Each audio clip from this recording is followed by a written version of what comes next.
Oh my God. Okay. We need the black shirt. You have the black shirt. Yeah, so quickly. Okay. Wait, can you do me a favor? Can you state your name, sir? Why? Just state your name. But why? Because you're part of this program and it's a program and there's special people that need to be in a special program. What's your name? Hi, my name's Michael Mafucci. I'm the co-founder of the High Rise team here at Compass. Nice. Good looking kid. You really are. Are you being sarcastic? No. Well, thank you. You are a good looking kid.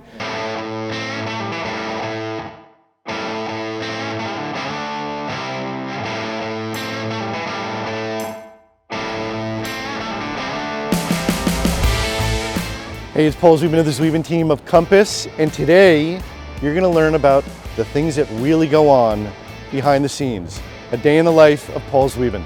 The day was amazing. We met at 110 Fifth Avenue, and it was like such an amazing day that we had together. Basically, we did a coaching call with my coach in our car as we drove, which was pretty cool. So, what? What's that? You gonna do your coaching call in the car? Yes, yes. While driving? Yeah, but I'm looking for a parking space. It's fine. Okay.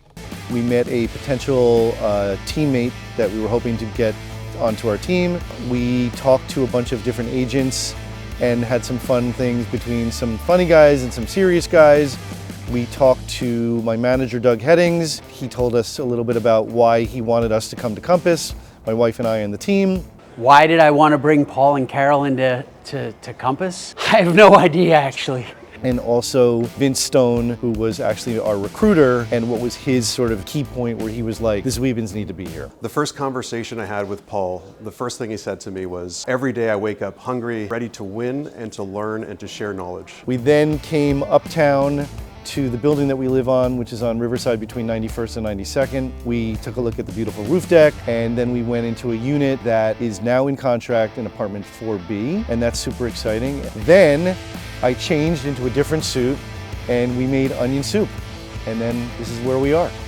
So we're gonna make a really simple onion soup. Got a lot of red wine, and one of the most important things that you're doing while you cook onions or any other vegetable that you want caramelized is once I slice the onions, the shallots, and the garlic and throw them in here, the pan is gonna have to be super hot, because if it gets cold and the oil's not hot enough at the beginning, it's not going to get caramelized or caramelized. It's going to just be like opaque, and that's not good. So I'm going to take my jacket off and then we're going to go from there. And the goal is not to get anything on my suit. So I took a home ec class in 1977. I was in 7th grade, and I picked photography and being a chef. And I remember the average salary for an executive chef was $65,000, and I was like, oh my God, that's like a millionaire. And I loved cooking in home ec, and I decided to pursue it. I went to the Culinary Institute of America from 1982 to 1984. Then my parents sat me down and said, we don't have a lot of money, you need to go to school for business. So I went to Florida International University in Miami for the final 2 years of my bachelor's degree, worked at the Breakers Hotel, the Grand Bay Hotel, which is no longer there, and then it was like time to come to New York. So I say to people all the time when they get like chef aprons and chef jackets and they put them on, they're like, hey, I'm a chef, and the answer is, it takes 5 minutes to be a chef. It takes years and years and years of practice and learning to be a chef. All right, so what I'm gonna do is I'm gonna turn the fire on right now. I'm gonna get this oil really hot, and I'm gonna chop some shallots. It's just a classic French onion soup with, with my interpretation. So I came to New Jersey, and somehow I met a headhunter, and he sold me on working in a restaurant in Morristown, and he was like, it's a New York City restaurant in Morristown. He played me. So about a year into it, I became the executive sous chef. There was a professor that had given me a card to speak to somebody. So that someone, his name was Mark Sarazin. Mark Sarazin placed 99% of all guys and gals looking to get into the restaurant business in New York City. So far, nothing is on my shirt. So far, so good. So one of the keys when you're doing the vegetables is not to stir it for like 5 minutes or so. Because if you stir it, it cools down the pan, because the vegetables are basically cold. You hear that sizzle? You see that in here? That's what you want, okay? So I set up a meeting with him, and I walk into this big like oak paneled wooded office with Rolodexes that were like this big. He knew everyone. And he comes in and he says, so tell me what chefs you worked for. Well, I worked at this guy, and he's like, you've never worked with any chef that has any talent. So I'm gonna get you a job, possibly at the River Cafe. I don't know if it'll work. I left that interview, that man changed my life. Because here I am, cocky, I was executive chef, I worked at the Breakers, and he was like, I don't care what you did, you've never worked in a real kitchen. And he was right.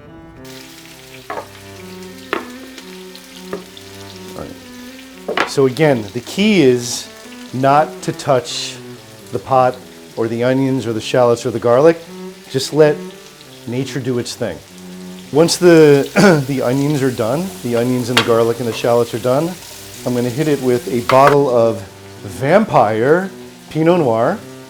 I'll reduce that down by about a half. And then last night, when I got home from Charleston, South Carolina, I made a roast chicken stock.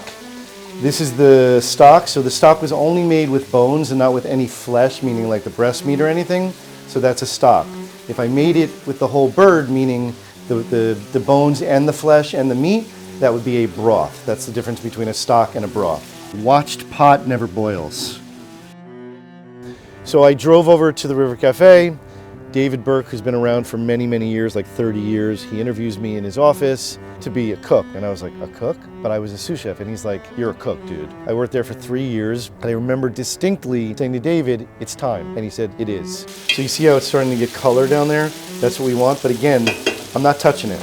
Typically, I'm not going to season the soup with salt and pepper until the end. Because if I do it when it's reducing, that salt, whatever I put in it, it's going to get stronger and stronger and stronger because the liquid is being reduced. So right now, the onions are beginning to be opaque.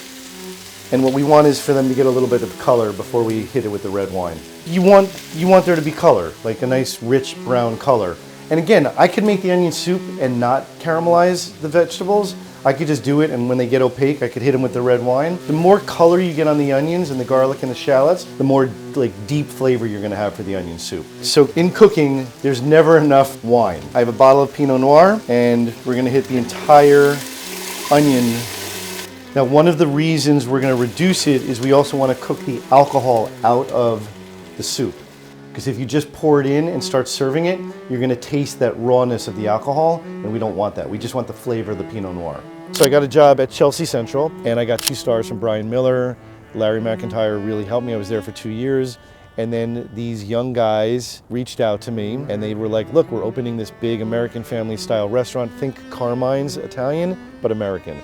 And they hired me as the executive chef there, but I was like, I want to be a partner. They're like, show us. And then basically I muscled my way in, and then subsequently we opened Calle Ocho, Rain East, Rain West, Django, Union Pacific with Rocco Despirito, BLT Prime with Laurent Tourandel, BLT Steak with Laurent Tourandel, Bar Bao, and Main Street was our first. So we did 9 restaurants, and then I hit the wall.